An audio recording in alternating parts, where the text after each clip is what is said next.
believe it or not, the level wasn't nearly as bad as I expected it to be. In fact, I expected the stage to be even longer than it was, but overall, it really wasn't that bad. In the end, I give this place a 6 out of 10. I thought the difficulty was going to go toward the distortion room, or the room that was upside down, but once you get the hang of those rooms, they're not that bad. The reason I give this place a 6 is, first of all, for those robots you have to face at the end of the level, and the only reason I would say it's difficult is because it's random what side of the room they're going to come from. So, if you're wondering why I didn't jump and whip that time, that's why. It's completely random what side of the room they come from. And plus, you have 3 bosses to face. Gargoyle Bat and Gear Steamer, they aren't too terribly bad. The one that gave me the most trouble was Golem, because his rock effect is very similar to Frankenstein's boulder effect from Castlevania 3, in that the rocks are random in where they will fall on you. As long as you stay on the left side of the screen, you're absolutely safe. But I just wanted to get as many hits as I could because he only takes like 4 hits, since the whip does double damage in this game for the boss rush. And the death fight is ridiculously easy. Which brings us to Elizabeth Bartley. She gets a 1 out of 10. Absolute joke. All you gotta do is make sure you hit her before she releases her fireball at you. But even if you don't kill her in time, you can always just duck underneath the fireball. And yeah, that's the fight. One of the easiest fights in this entire series. Which brings us to Drac. I give the final Dracula battle in the series a 3 out of 10.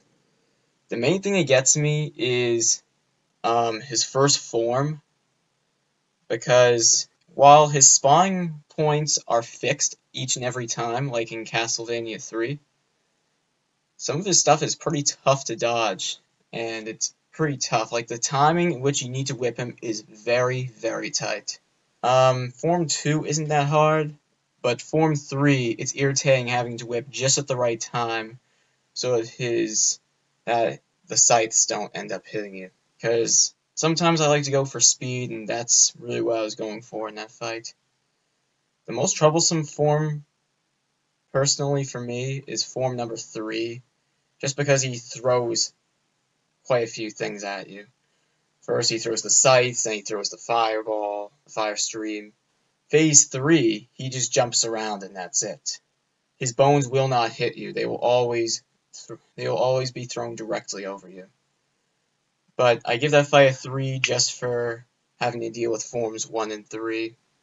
Yeah, that's basically it. So with that, we've reached the end of the final video in this playlist. This is the end of the regular Castlevania Perfect Speedruns. This was a pretty fun project to do.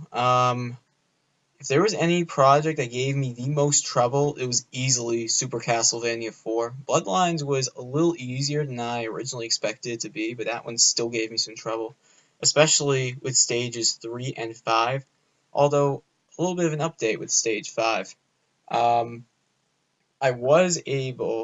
I discovered about the item crashes, I forgot all about those, but I don't think I'm allowed to use those anyway, so taking a hit was well and truly the only way I could get through there, unscathed. Well, never mind, I guess I did get scathed, but whatever. Perfect speedruns are now complete. The next project I'm going to be working on is the alternate series, in which I'm going to be doing runs with other characters in Castlevania 3. I'm going to be doing the full game playthrough with Grant, and I'm going to be using Sypha. One thing is that it's not actually possible to do all of the levels under normal mode with each character. So what I'm going to do is complete the hard mode levels, only the ones that are necessary to complete. I certainly won't be doing all the levels in hard mode, but only the ones I absolutely need to. After that, I think I'm going to be touching the GameBoy games, and then after that, I'm not sure what I'll do. I'm thinking I might touch Rondo of Blood, but we'll see. So with that, this comes to an end. This is the end of our project. So what do we have left? Well, all I have left to show you is the ending to Bloodlines. With that, I thank you all for enjoying this fun project for this few months it took to get through this, and I will see you then. This is TF32 signing out, and have a great night.